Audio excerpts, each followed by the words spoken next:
Donc nous avons actuellement en marge de cette conférence des Nations Unies sur la convention de la lutte contre la corruption, monsieur ou docteur Badr El-Banna, responsable de la prévention de la justice pénale à l'Office des Nations Unies sur le drogue et la crime. Vous êtes le bienvenu sur NAL TV International. Merci beaucoup pour nous rejoindre. Merci à vous.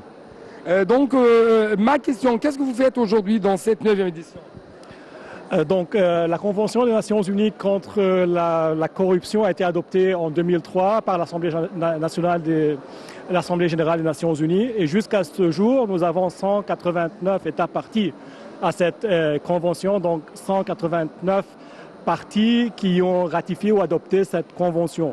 La conférence des États partis qui se passe chaque 2 années est une opportunité pour ces États partis de se réunir ensemble pour décider, pour prendre des décisions de ce qui va se passer dans les années à venir en termes de stratégie, en termes de décisions qui se rapportent à l'application de la Convention, à la prévention de la corruption sur le plan national et sur le plan international.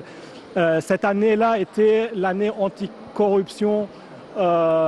Si on peut dire cela, nous avons eu une session spéciale de l'Assemblée générale des Nations Unies qui a été dédiée à la lutte anti-corruption.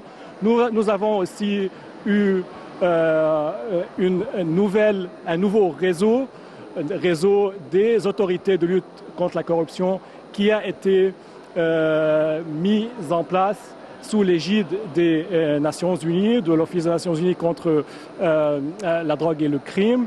Jusqu'à ce jour-là, nous avons 80 autorités qui viennent de 48 pays qui font partie de ce réseau-là, qui y ont la chance d'échanger des informations opérationnelles pour tout ce qui a trait à la lutte contre la corruption. Donc d'où provient, à partir de votre parole, d'où provient l'importance d'avoir cette plateforme que vous avez aujourd'hui au cours de cette édition?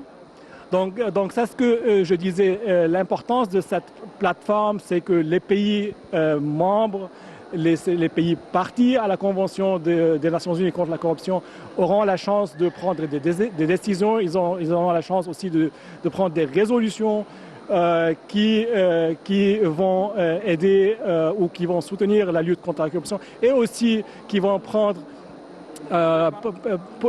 des pas aussi pour mettre en application la déclaration politique contre la corruption qui a été adoptée par l'Assemblée générale cette année.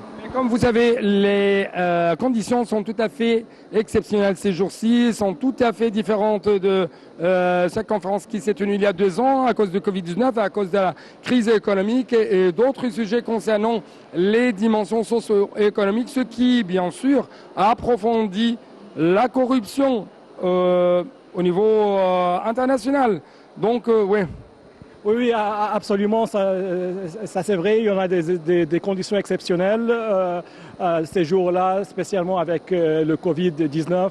Ici, j'ouvre une parenthèse pour dire que cette conférence aussi, nous avons plus que 2130 participants à cette conférence en personne, mais aussi en ligne. Le Covid-19 crée des opportunités aussi pour la corruption.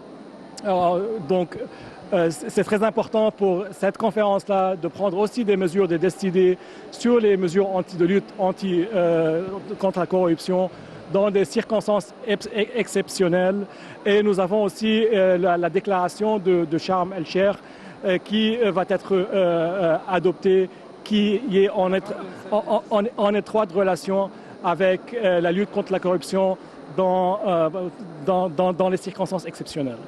Je dois vous remercier infiniment pour de telles informations. Merci à vous.